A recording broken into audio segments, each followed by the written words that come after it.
Thank you so much for joining us for the I'd Love to Be There series. Today we're going to be having a look at Reflect and how that can make your Microsoft Teams just so much better. It really is a game changer. I know that your staff and your pupils are going to absolutely love it. So let's jump straight in.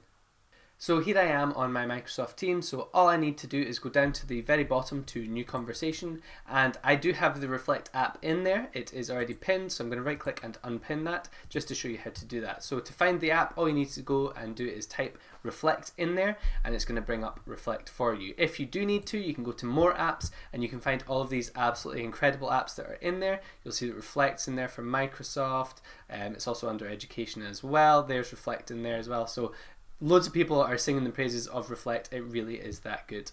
So like I said, you go to New Conversation, go to the three dots, and then you can right click and pin your Reflect app. So when I click on the Reflect app, what's going to happen? Well, it's going to ask me to ask my pupils a question. So let's ask them a question today. How are you feeling today? It's already got loads of questions for you to ask. So things like, what emotion will you choose to resolve conflicts? How do you feel about your progress in this class? How do you feel about your ability to succeed in this class? Things like how do you feel about the last assignment? We are going to go for how are you feeling today? Just a nice general one.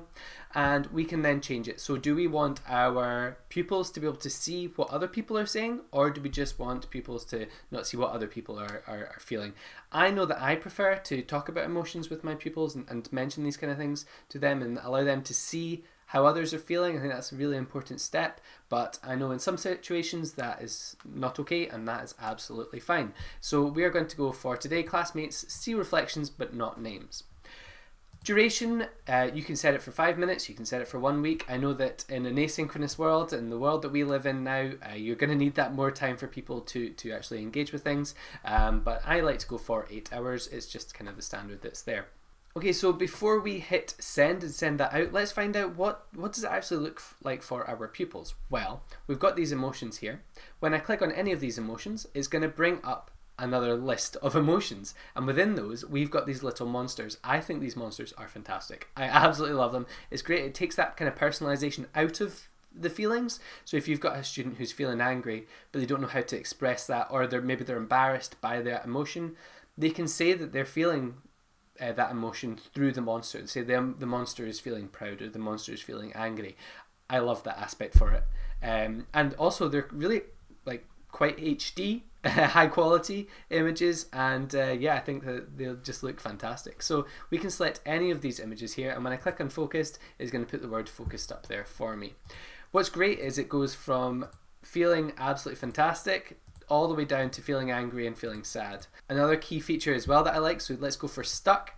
I can see that I'm red and purple stuck, so I'm feeling really kind of angry about feeling stuck, unable to move on or finish something. But if I go along to the kind of sad feeling and go to stuck, it's no longer red and purple, it's more kind of yellowy orange and pink instead, and that just allows you as the teacher to see how a pupil is feeling about something. So maybe they're feeling stuck, but they're feeling kind of angry about it, or they're just feeling kind of sad about it. So there's that kind of extra dimension in there for our pupils. So now that we have chosen something, all your students are going to be doing will be hitting done/save, and then it's going to add that into their emotional check-in. So let's just choose any of these, doesn't matter how I'm feeling just now, and then exit. Okay, so now we are going to go and hit send. So our pupils are going to receive this question in their Microsoft team. So this is going to go to their general channel, and they are going to then have to answer how they are feeling.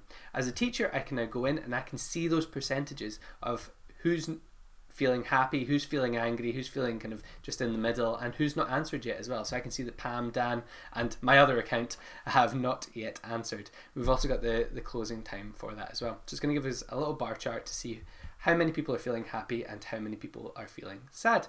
Then we can hit done, and that's us finished for our Microsoft Teams Reflect app. I'll see you on the big screen. Thank you so much for joining us today as we take a look at the Reflect app. I know that it has absolutely enhanced my Microsoft team, and I know that students love it, I know that staff members love it. It's been great. Can I also just say a quick thank you to everyone who has joined us on the I'd Love to Be There series. I know that everyone cannot attend Bett, it's just not possible, so I am really grateful for people joining in these videos and sharing their thoughts and feelings and sharing them out on social media such as Twitter, Facebook, YouTube, Instagram, TikTok, absolutely everywhere. So thank you very much for joining us. I hope that you've enjoyed this series. It's been a ton of fun to make, and yeah, I will see you at some point in the future. Thank you very much for joining us. I'll see you again. Cheers. Bye.